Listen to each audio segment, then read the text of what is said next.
आज हामी यही हिसाबले अगाडि जाने गरी समझदारी बनेको हुँदा माननीय सदस्यजीलाई फेरि म त्यो जानकारी गराउँदै अर्को समयमा समय लिएर कुराकानीहरू गर्ने हामी सल्लाह गरौँला।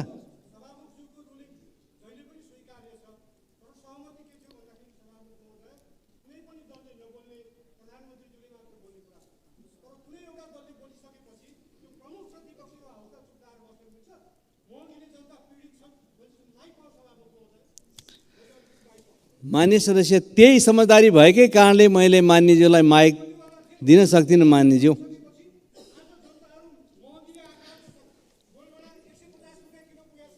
मान्य सदस्य अर्को समयमा अर्को ढङ्गबाट समय लिएर यी छलफल गरौँला। त्यसैले मान्य सदस्यलाई आसन ग्रहण गर्नको लागि म अनुरोध गर्दछु।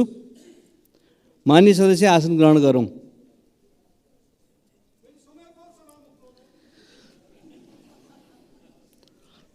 समय दिनलाई आज सम्भव छैन भन्ने कुरा मैले फेरि मान्य सदस्यजीलाई अनुरोध गर्दै आगामी बैठकहरूमा यस्ता विषयमा छलफल गर्ने वातावरण बनाऊँ, योजना बनाऊँ र अगाडि बढौँ भनेर बस्न अनुरोध गर्दछु।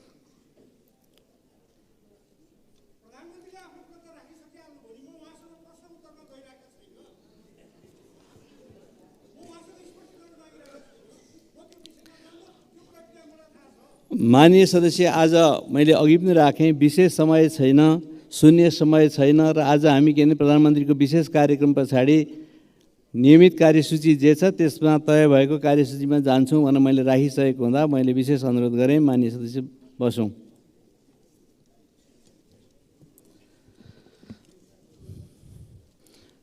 माननीय सदस्यहरू, राष्ट्रपतिको कार्यालयबाट पत्र प्राप्त हुन आएको छ। शोकको बेहोरा म पढेर सुनाउँछु। सम्माननीय राष्ट्रपति श्री रामचन्द्र पौडेलज्यूले सम्माननीय प्रधानमन्त्री श्री पुष्पकमल दाहाल प्रचण्डज्यू सम्मत 2080 साल भदौ 30 गते शनिबार संयुक्त राज्य अमेरिकाको न्युयोर्कमा आयोजना हुने संयुक्त राष्ट्रसङ्घको 78औं महासभामा सहभागी हुन र तत्पश्चात जनवादी गणतन्त्र चीनको औपचारिक भ्रमणको सिलसिलामा नेपाली प्रतिनिधि मण्डलको नेतृत्व गर्दै त्यसतर्फ प्रस्थान गर्नुहुने भएकोले उहाँको अनुपस्थितिमा प्रतिनिधि मण्डलले गर्नुहुने प्रधानमन्त्रीले गर्नुहुने दैनिक प्रशासनिक कार्य नेपालको संविधान बमोजिम सम्माननीय प्रधानमन्त्रीज्यूको सिफारिसमा माननीय उपप्रधानमन्त्री एवं रक्षा मन्त्री पूर्णबहादुर खड्काज्यूले सम्हाल्ने गरी तोक्नु भएको बेहोरा अनुरोध गर्दछु। डिल्लीराम शर्मा सचिव, मिति 2080 5/29। माननीय सदस्यहरू, प्रधानमन्त्री तथा मन्त्री परिषदको कार्यालयबाट पत्रहरू प्राप्त हुन आएको छ। शोकको बेहोरा म पढेर सुनाउँछु। 1.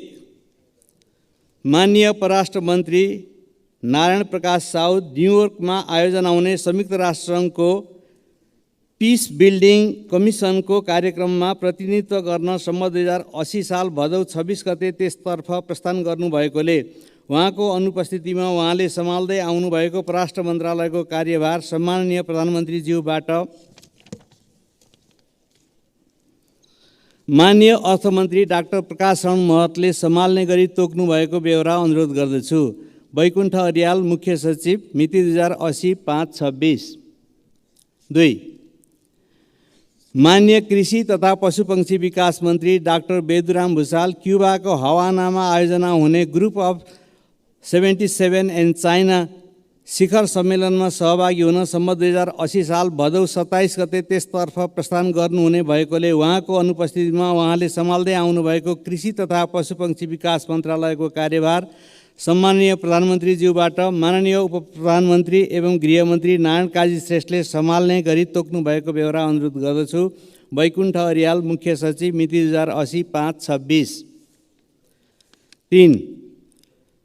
माननीय अर्थमन्त्री डाक्टर प्रकाश शरण महत इजिप्टको सार्म एल शेखमा आयोजना हुने एसियाली पूर्वाधार लगानी बैङ्कको बोर्ड अफ गभर्नर्सको 8औं वार्षिक बैठकमा अस्थायी गभर्नरको रूपमा सहभागी हुन सम्मत 2080 साल असोज 5 गते त्यसतर्फ प्रस्थान गर्नुहुने भएकोले उहाँको अनुपस्थितिमा उहाँले सम्हाल्दै आउनुभएको अर्थ मन्त्रालयको कार्यभार र परराष्ट्र मन्त्रालयको कार्यभार समेत माननीय कार्यवाहक प्रधानमन्त्रीज्यूबाट माननीय कानुन न्याय तथा संसदीय मामिला मन्त्री धनराज गुरुङले सम्हाल्ने गरी तोक्नु भएको बेहोरा अनुरोध गर्दछु। बैकुण्ठ अर्याल, मुख्य सचिव, 2080-6/4 मिति। 4. माननीय खाने पानी मन्त्री महेन्द्र राय यादव, सम्माननीय प्रधानमन्त्री श्री पुष्पकमल दाहाल प्रचण्डज्यूको नेतृत्वमा हुने जनवादी गणतन्त्र चीनको औपचारिक भ्रमणमा सहभागी हुन सम्मत 2080 साल असोज 7 गते त्यसतर्फ प्रस्थान गर्नुहुने भएकोले उहाँको अनुपस्थितिमा उहाँले सम्हाल्दै आउनुभएको खानेपानी मन्त्रालयको कार्यभार माननीय कार्यवाहक प्रधानमन्त्रीज्यूबाट माननीय श्रम, रोजगार तथा सामाजिक सुरक्षा मन्त्री शरद सिंह भण्डारीले सम्हाल्ने गरी तोक्नु भएको बेहोरा अनुरोध गर्दछु। बैकुण्ठ अर्याल, मुख्य सचिव, मिति 2080-6/4। 5. माननीय भौतिक पूर्वाधार तथा यातायात मन्त्री प्रकाश ज्वाला, सम्माननीय प्रधानमन्त्री श्री पुष्पकमल दाहाल प्रचण्डज्यूको नेतृत्वमा हुने जनवादी गणतन्त्र चीनको औपचारिक भ्रमणमा सहभागी हुन सम्बत 2080 साल असोज 7 गते त्यसतर्फ प्रस्थान गर्नुहुने भएकोले उहाँको अनुपस्थितिमा उहाँले सम्हाल्दै आउनुभएको भौतिक पूर्वाधार तथा यातायात मन्त्रालयको कार्यभार माननीय कार्यवाहक प्रधानमन्त्रीज्यूबाट माननीय कृषि तथा पशुपक्षी विकास मन्त्री डाक्टर बेदुराम भुसालले सम्हाल्ने गरी तोक्नु भएको बेहोरा अनुरोध गर्दछु। मिति 2080-6/4। बैकुण्ठ अर्याल, मुख्य सचिव। 5.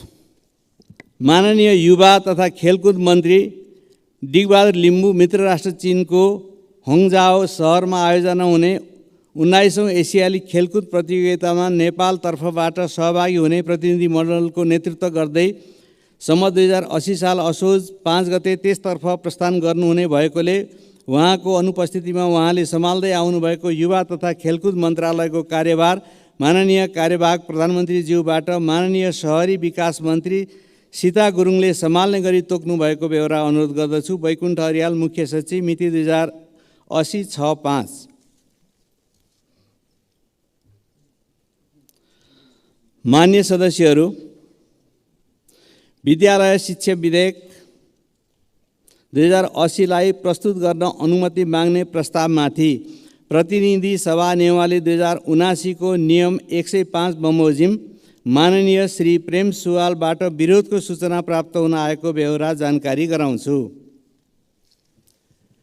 मान्य सदस्यहरू, अब उक्त विधेयकलाई प्रस्तुत गर्न अनुमति माग्ने प्रस्तावमाथि विरोधको सूचना दिनुहुने प्रस्तावक माननीय श्री प्रेम सुवाललाई उक्त विरोध प्रस्तुत गर्नुको कारण सहित संक्षिप्त वक्तव्य दिन अनुमति दिन्छु। समय 5 मिनेट।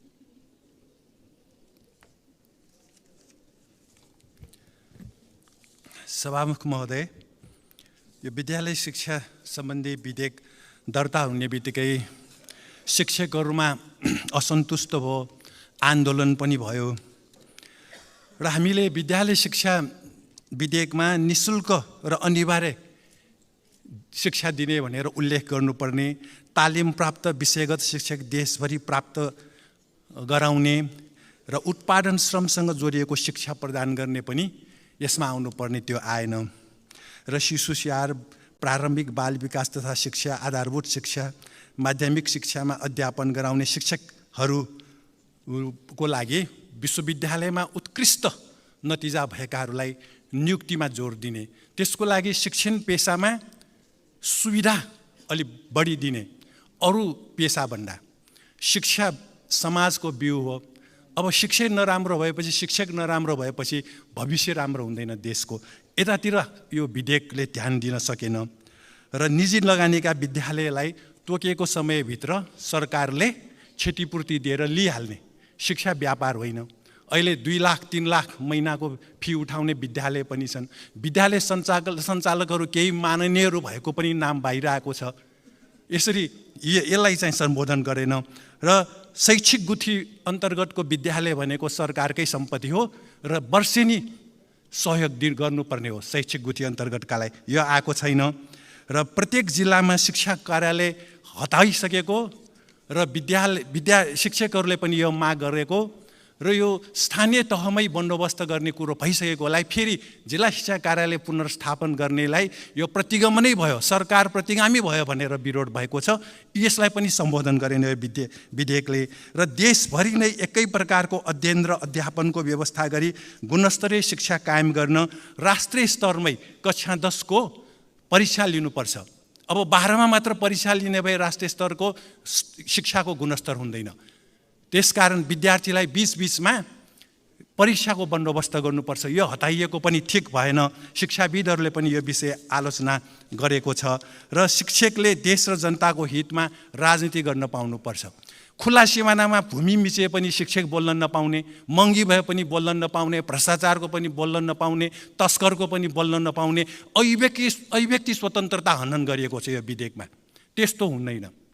त्यसकारण यसलाई संशोधन गरेर मात्र पेश गर्नुपर्छ र विदेशी बोर्ड र शिक्षण संस्थासँग आबद्ध भएको विद्यालय सञ्चालन अनुमतिको व्यवस्था गर्नु हुँदैन।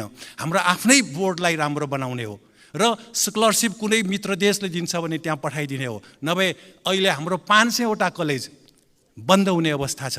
+2 सकेपछि विद्यार्थी बाहिर, पूर्वाधार त्यतिकै खाली छ। यो विषय चाहिँ सरकारको ध्यान जानुपर्छ र साथसाथै शिक्षकहरूले आफ्नो असन्तुष्टि पोख्दैमा लाठीचार्ज गरेर घाइते बनाउने यो ठिक होइन। शान्तिपूर्ण भेला प्रदर्शन र बोल्न पाउने त संवैधानिक अधिकार हो नि। प्रधानमन्त्रीज्यूहरू र मन्त्रीज्यूहरू संविधानको व्याख्याता जस्तै कसैले केही आपत्ति जनाउने बित्तिकै पिटिहाल्ने र थुइने हाल्ने, यो काम चाहिँ गलत छ। सरकार यसमा सचेत हुनुपर्छ। र साथसाथै हिजोकै एउटा घटना, छाया कम्प्लेक्स भने थबहीको त्यो बिहारको पोखरीमा बनेको छाया कम्प्लेक्स 26.5 रोप्ने जग्गा, त्यो जग्गामा सरकारको जग्गामा व्यक्तिले कब्जा गरेर अब त्यस बेला प्रभावित पारेर मालपोत, भूमि सुधार, गुठी सबैलाई प्रभाव पारेर व्यक्तिको नाममा दर्ता भयो। केशर शमशेरको छोरा, चन्द्र शमशेरको छोरा केशर शमशेर, केशर शमशेरको छोरा केयूर शमशेर, त्यसपछि अम्बिका राणा, पृथ्वीबहादुर पाण्डे, उहाँहरूले कब्जा राख्नुभयो। यो जग्गा सार्वजनिक भनेर स्थानीय जनता आन्दोलनमा उत्रे, मात्र प्ले कार्ड बोकेर यतिकै उभिँदाखेरि हिजो त्यहाँ उभिन पनि दिएन भनेपछि सरकार कसको? माफियाहरूको? के बोल्न पाउँदैन यो सरकारमा? माननीय सदस्य, तपाईँको समय सकियो। त्यसकारण सरकार सचेत हुनु पर्यो र स्वास्थ्य बिमा पनि भुक्तानी भइरहेको छैन। भक्तपुरको नगरपालिकाले चलाएको खोप अस्पतालमै 10 करोड भन्दा बढी भुक्तानी भएको छ। देशभरि कस्तो होला? गरिबले अब के उपचार पनि नपाउने यो सरकार अन्तर्गत। र साथसाथै दक्षिण कोरियाले हिजो एउटा बोलेको छ, अस्ति सेना दिवसको दिन अमेरिकासँग मिलेर उत्तर कोरियालाई आक्रमण गर्छौँ भनेर। यो कोरियाली प्रायद्वीपमा अशान्ति मचाउने हो, एसियामा युद्ध मचाउने हो। यसबारे सरकार सचेत हुनुपर्छ, बोल्नुपर्छ। सरकारले यस्तो युद्धको विरोध गर्नुपर्छ। धन्यवाद। माननीय सदस्यहरू, अब विधेयक प्रस्तुतकर्ता माननीय शिक्षा, विज्ञान तथा प्रविधि मन्त्री श्री अशोक कुमार राईलाई उक्त विधेयकलाई प्रस्तुत गर्न अनुमति माग्ने प्रस्तावमाथि प्राप्त विरोधका सम्बन्धमा संक्षिप्त वक्तव्य दिन अनुमति दिन्छु।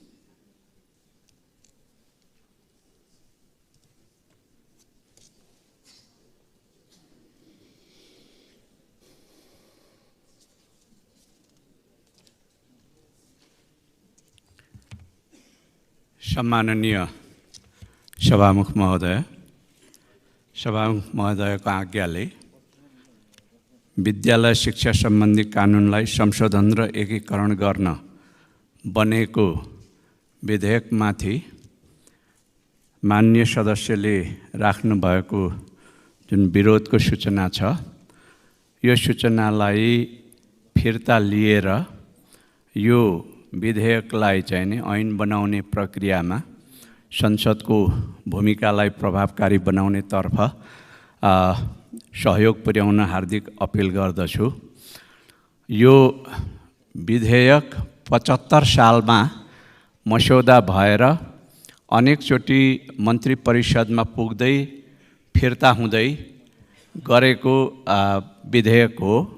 5 वर्षपछि अहिले बल्ल यसले संसदभित्र प्रवेश पाएको छ। सभामुख महोदय, संसदभित्र आउनुभन्दा अगाडि मन्त्री परिषदले स्वयं प्रधानमन्त्रीज्यू, उपप्रधानमन्त्रीज्यूहरू समेतको चाहिँ सक्रियतामा सरकारवालाहरूसँग अनेक चरणमा वार्ता गरेर, छलफल गरेर, सडकमा गएका शिक्षक महासङ्घदेखि लिएर, त्यस्तै गरेर राहत शिक्षकहरूदेखि लिएर अरू सबै सरकारवालाहरू समेतका गुनासाहरूलाई सुनेर यसलाई चाहिँ नि परिमार्जनका साथमा प्रस्तुत गरिएको छ र कतिपय प्रश्नहरूलाई चाहिँ संसदले हेर्नुपर्ने अवस्था छ। संसदको ऐन निर्माण गर्ने, कानुन निर्माण गर्ने सर्वोच्च शक्तिलाई, सार्वभौम अधिकारलाई चाहिँ नि सम्मान गर्दै भोलिको दिनमा चाहिँ यसलाई अरू परिमार्जित गरेर चाहिँ लानुपर्ने एउटा सहमतिपूर्वक चाहिँ मुलुकको चाहिँ शिक्षा प्रणालीलाई, विद्यालय शिक्षा प्रणालीलाई एउटा व्यवस्थित र सबल बनाउनु पर्ने अवस्था चाहिँ रहेको छ। मान्यजीले जे जस्ता चाहिने विषयवस्तुहरूमाथि चिन्ता व्यक्त गरेर विरोधको सूचना जारी गर्नुभएको छ। मलाई लाग्छ यो विधेयकले धेरै कुराहरूलाई सम्बोधन गरेको छ। कैयौँ चिजहरूलाई नियमावली बनाएर सम्बोधन गर्न सकिनेछ र साथमा भोलिको दिनमा मान्य सदस्यहरूले राख्नुहुने संशोधनहरू, परिमार्जनका प्रस्तावहरू, हुने दफावार छलफलहरूका माध्यमबाट यसलाई अत्यन्त उपयोगी र मुलुकको शिक्षा प्रणालीलाई सही ढङ्गले दिशाबोध गराउन सक्ने, निर्देशित गर्न सक्ने, अगाडि लान सक्ने, उन्नयन गर्न सक्ने ऐनको रूपमा चाहिँ रूपान्तरित गर्न सकिने कुरा म संसदलाई, सम्मानित संसदलाई विश्वास दिलाउन चाहन्छु।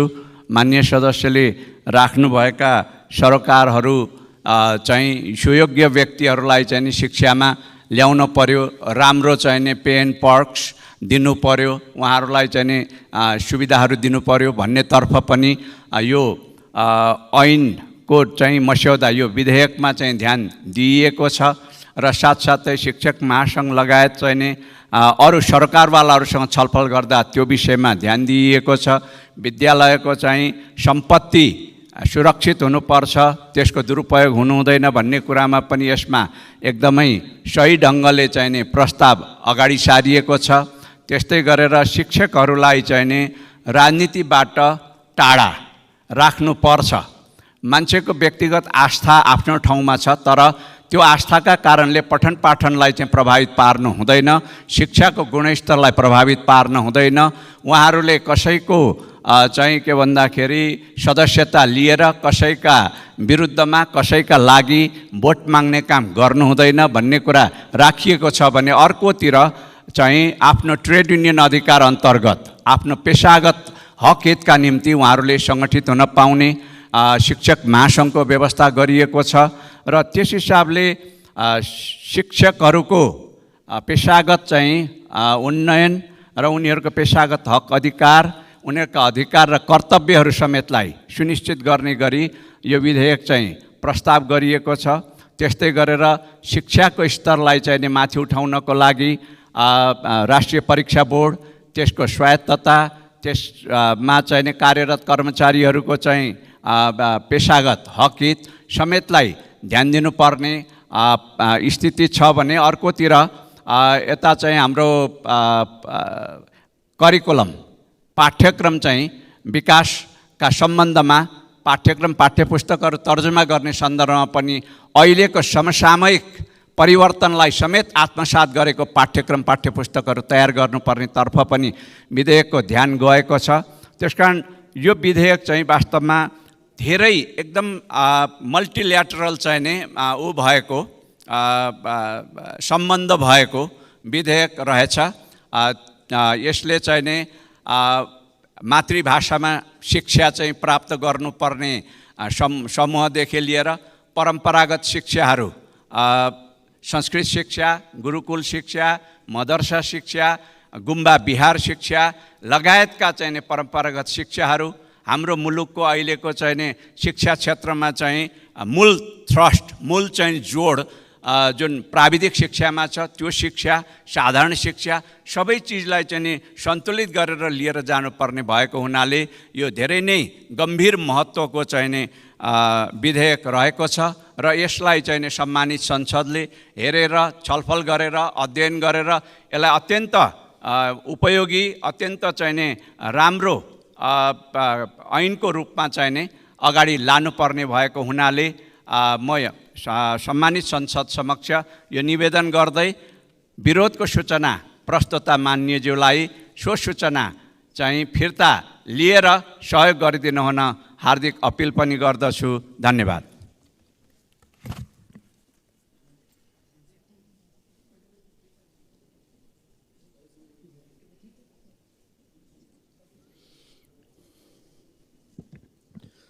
माननीय सदस्यहरू, अब विरोधको सूचना दिनुहुने माननीय सदस्य श्री प्रेम सुवाललाई आफ्नो विरोधको सूचना फिर्ता लिन चाहनुहुन्छ भने फिर्ता लिन म समय दिन्छु।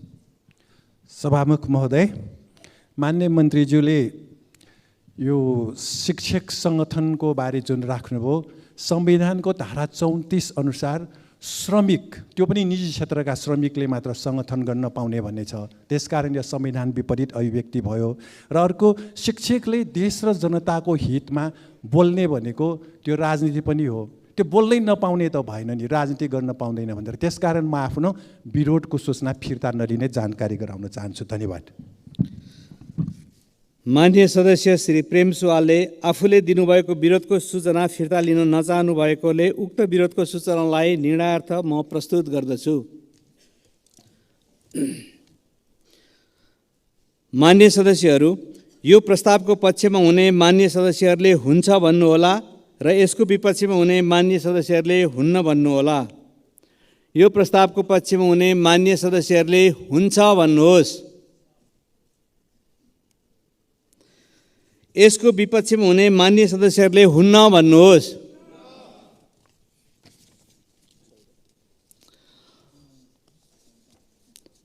हुन्न भन्ने पक्षका माननीय सदस्यहरूको बहुमत भएकोले विद्यालय शिक्षा विधेयक 2080लाई प्रस्तुत गर्न अनुमति माग्ने प्रस्तावमाथि माननीय श्री प्रेम सुवालले प्रस्तुत गर्नुभएको विरोधको सूचना बहुमतले अस्वीकृत भएको घोषणा गर्दछु।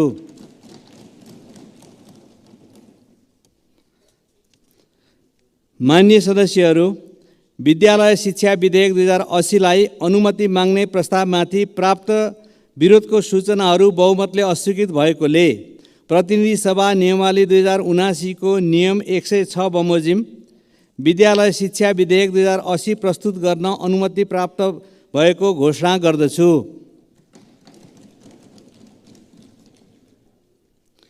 माननीय सदस्यहरू, अब माननीय शिक्षा विज्ञान तथा प्रविधि मन्त्री श्री अशोक कुमार राईलाई विद्यालय शिक्षा विधेयक 2080 पेश गर्न अनुमति दिन्छु।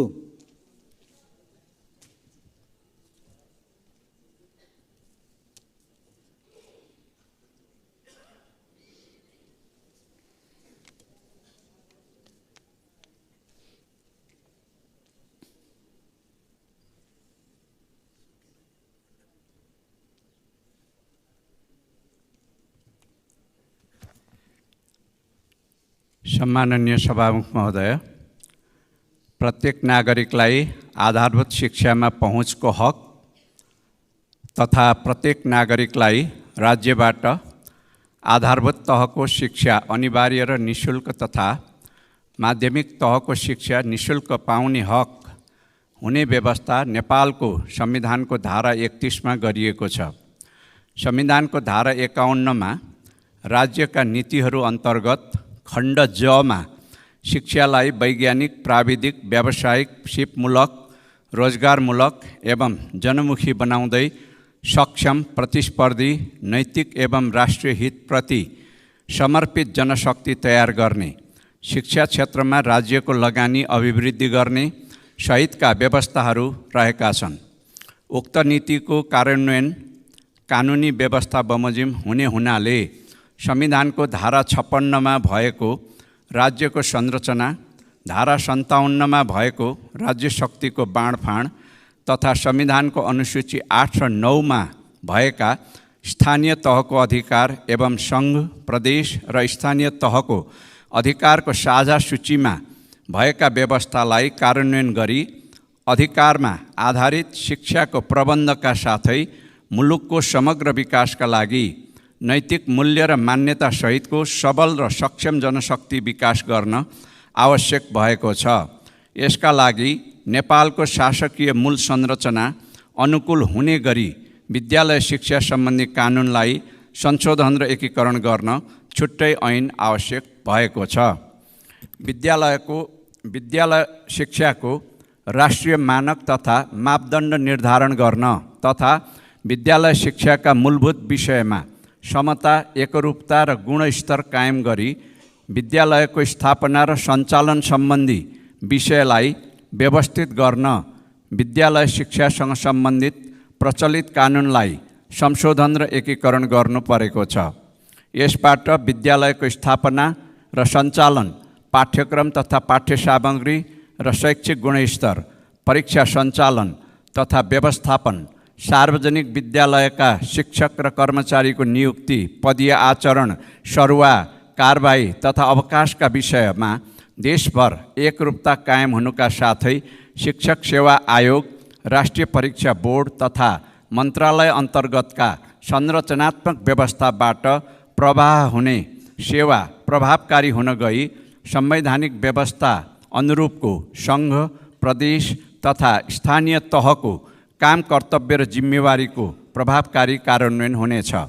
उल्लिखित प्रावधानहरूका माध्यमबाट मुलुकका कर्णधारको रूपमा रहेका बालबालिकाको शिक्षा सम्बन्धी हकको संरक्षण र प्रत्याभूति हुने गरी मुलुकको विद्यालय शिक्षाको व्यवस्थापन गर्नुपर्ने भएकोले प्रस्तुत विद्यालय शिक्षा सम्बन्धी कानुनलाई संशोधन र एकीकरण गर्न बनेको विधेयक सङ्घीय संसद प्रतिनिधि सभामा प्रस्तुत गर्दछु। धन्यवाद।